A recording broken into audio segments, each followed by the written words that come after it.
નમસ્કાર દર્શક મિત્રો, તાપી જિલ્લાની સૌથી વધુ લોકચાહના મેળવતી સમય ક્રાંતિ ન્યૂઝ બુલેટિનમાં વિગતવાર સમાચારો નિહાળો। સોંગઢ ઉકાઈ રોડ પર બાંબુ ભરેલ ટ્રક પલટી મારી જતા ચાલકને ઈજાઓ પહોંચી।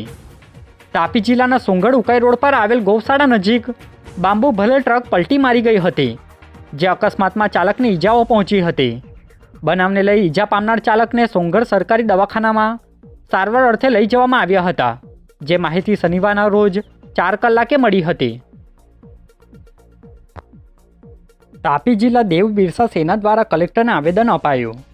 તાપી જિલ્લા દેવ બિરસા સેના દ્વારા જિલ્લા કલેક્ટરને આવેદનપત્ર આપી રજૂઆત કરવામાં આવી હતી, જેમાં આદિવાસીઓને તેમની પરંપરા સંસ્કૃતિથી વિમુખ કરી ખ્રિસ્તી ધર્મમાં વટલાવવાનો ગેરકાયદેસર પ્રયાસ અટકાવવાના વિષય સાથે અલગ અલગ મુદ્દા આવરી લઈ રજૂઆત કરવામાં આવી હતી, જેમાં દેવ બિરસા સેનાના આગેવાનો જોડાયા હતા, જે માહિતી શનિવારના રોજ 1 કલાકે મળી હતી। તાપી જિલ્લા કોંગ્રેસ ઓફિસ ખાતેથી ધારાસભ્ય દ્વારા ભંગાર સાયકલ અંગે નિવેદન અપાયું। તાપી જિલ્લાના કોંગ્રેસના નેતા અને હાલના ખેડબ્રહ્માના ધારાસભ્ય ડૉક્ટર તુષાર ચૌધરી દ્વારા ભંગાર સાયકલને કલર કરી ફરી નવી નોકોર બનાવવાના પ્રકરણમાં નિવેદન આપ્યું હતું, જે માહિતી 3 કલાકે મળી હતી। આદિવાસી બાળકોને કન્યા કેળવણી માટે પ્રોત્સાહન મળે, સમયસર શાળાએ જઈ શકે એ માટે સરકાર દ્વારા સાયકલ આપવાની યોજના છે, પરંતુ આ સાયકલ તાપી જિલ્લામાં મોટેભાગની આદિવાસી છોકરીઓ સુધી પહોંચી નથી।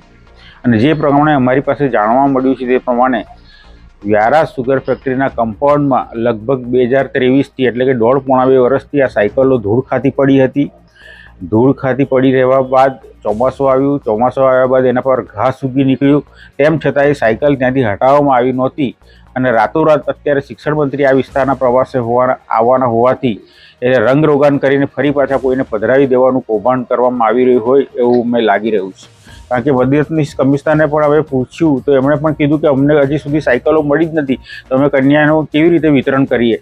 તો આ સાયકલો કોની છે, કઈ રીતે આ 1.5 વર્ષથી એ કમ્પાઉન્ડમાં પડી રહી છે અને જેની છે એને કેમ નથી આપવામાં આવી, એ મોટો તપાસનો વિષય છે। મારી શિક્ષણ મંત્રીશ્રીને વિનંતી છે કે આ બાબતમાં યોગ્ય તપાસ કરી જવાબદારો સામે કડક પગલાં લે। તાપી એલસીબી પોલીસે પાનવાડી નજીક ખેતરમાંથી ઘરફોડ ચોરીમાં સંડોવાયેલા આરોપીને ઝડપી લીધો।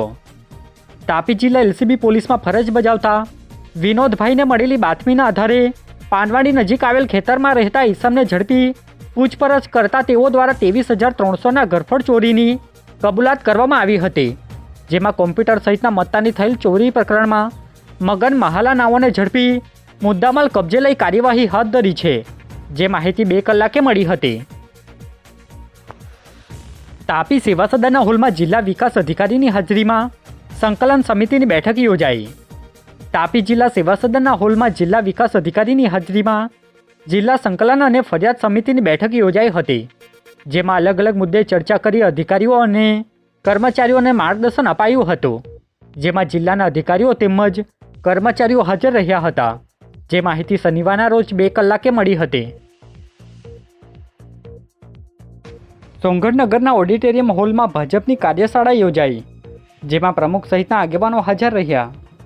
તાપી જિલ્લાના સોંગઢ નગરમાં આવેલ ઓડિટોરિયમ હોલમાં જિલ્લા સંગઠનના પ્રમુખ તેમજ સંગઠન ચૂંટણી અધિકારીની હાજરીમાં કાર્યશાળા યોજાઈ હતી, જેમાં સોંગઢ નગર અને તાલુકાના હોદ્દેદારો હાજર રહ્યા હતા, જેમાં વિવિધ મુદ્દે માર્ગદર્શન અપાયું હતું, જે માહિતી 1 કલાકે મળી હતી। તાપી જિલ્લા અધિક નિવાસી કલેક્ટરની ઓફિસમાં પુરવઠાની બેઠક યોજાઈ। તાપી જિલ્લાના અધિક નિવાસી કલેક્ટરની ઓફિસમાં જિલ્લા નાગરિક પુરવઠા અને ગ્રાહક સુરક્ષા સલાહકાર સમિતિની બેઠક યોજાઈ હતી, જેમાં અલગ અલગ મુદ્દે ચર્ચા કરી સૂચનો કરવામાં આવ્યા હતા, જેમાં જિલ્લા પુરવઠા અધિકારી સહિત સમિતિના સભ્યો હાજર રહ્યા હતા, જે માહિતી શનિવારના રોજ 3 કલાકે મળી હતી। રાણીઆંબા ગામેથી પોલીસે જુગાર રમાડતા 2 આરોપીને ઝડપી લીધા। સોંગઢ પોલીસ ટીમના માણસોને મળેલી બાતમીના આધારે રાણીઆંબા ગામે આવેલ દૂધ ડેરીની સામે ખેતરની ખુલ્લી જગ્યામાં બેસી ગેરકાયદેસર રીતે મુંબઈથી નીકળતા વરલી મટકાનો જુગાર રમાડતા 2 આરોપી મેહુલ અને રમેશને ઝડપી લીધા હતા, જેમાં એક આરોપી વિક્કીને વોન્ટેડ જાહેર કરી પોલીસે કાયદેસરની કાર્યવાહી હાથ ધરી હતી, જે બાબતની વિગત શનિવારના સાંજે 4 વાગ્યે પ્રાપ્ત થઈ હતી. આજે બુલેટિનમાં બસ આટલું જ અને સમય ક્રાંતિ ન્યૂઝ ચેનલને લાઇક, શેર, કોમેન્ટ્સ અને સબસ્ક્રાઇબ અવશ્ય કરી લેશો, જેથી કરી તમને તાપી જિલ્લાના સમાચારોની અપડેટ મળતી રહે અને મને રજા આપશો. આભાર. જય હિન્દ, જય ભારત.